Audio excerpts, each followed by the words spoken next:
Police थाने में inspector विजय 2 साल पुरानी कीरत सिंह केस फाइल का अध्ययन कर रहे होते हैं। तभी हवलदार के साथ एक आदमी अंदर आता है।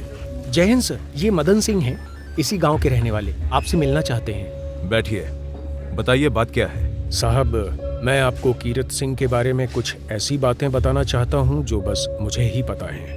मैं नहीं जानता ये बातें आपके कितने काम आएंगी। काम की है कि नहीं ये पता करना हमारा काम है। आप बेझिझक होकर बताइए। कीरत सिंह मेरा पक्का दोस्त था और अपनी हर छोटी बड़ी बात मुझसे बांटता था। वो काफी सुलझा हुआ, अपने काम से काम रखने वालों में से था।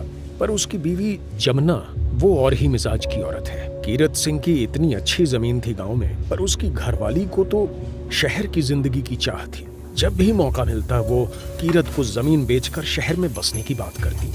मैंने तुमसे कितनी बार बोला मुझे शहर नहीं जाना। जब खेती से 2 वक्त का खाना मिल रहा है तो ज्यादा लालच करके क्या फायदा। मुझे पट्टी मत पढ़ाओ, मैं तुम्हें कहे देती हूँ, मैं यहाँ ज्यादा दिन तक नहीं रह सकती।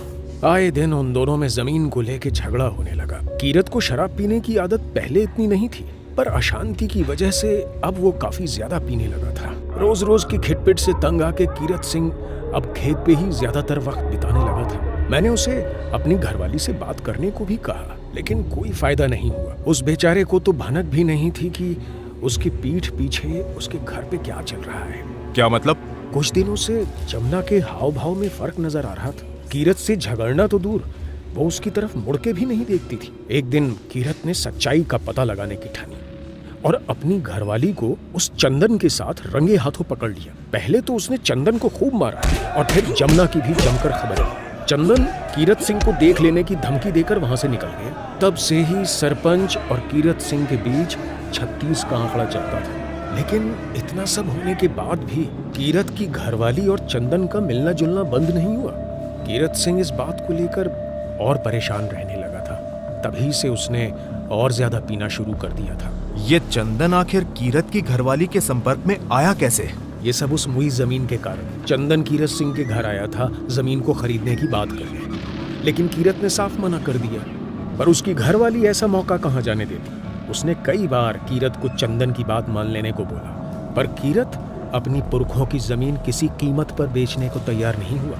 पर फिर जमुना ने कीरत के मरने के बाद वो जमीन चंदन को क्यों नहीं बेची? वो चाहती तो चंदन को मुंह मांगे दाम पे बेच सकती थी, तो उसने इतने घाटे में हरीलाल को ही क्यों बेची? ये तो मुझे भी समझ नहीं आया।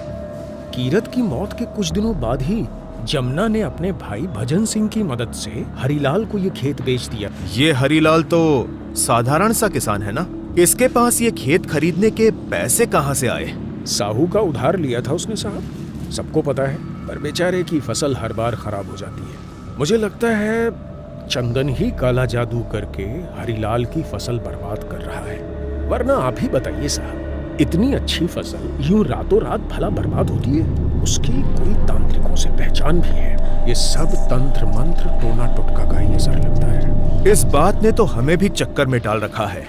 यदि इन बातों का इस केस से कोई ताल्लुक है तो हम इस रहस्य को भी सुलझा लेंगे। तभी एक हवलदार उनके केबिन में आता है। सर, हरीलाल के बताए अनुसार स्केच तैयार हो गया है। क्या तुमने इस औरत को कभी देखा है? कुछ जानते हो इसके बारे में? नहीं साहब, मैंने इन्हें कभी नहीं देखा। कौन है ये? उस दिन जो नर कंकाल इमली के पेड़ के नीचे से बरामद किया था, उसके बारे में हरीलाल को इसी औरत ने बताया था। मैं इनको नहीं जानता। वैसे मेरी आपसे एक गुजारिश थी, जो मैंने आपसे बोला है वो सब आप किसी को मत बताइएगा, वरना वो चंदन मुझसे भी दुश्मनी पाल लेगा। मुझे लगता है कीरत किसी दुर्घटना में नहीं मरा, उसकी मौत के पीछे भी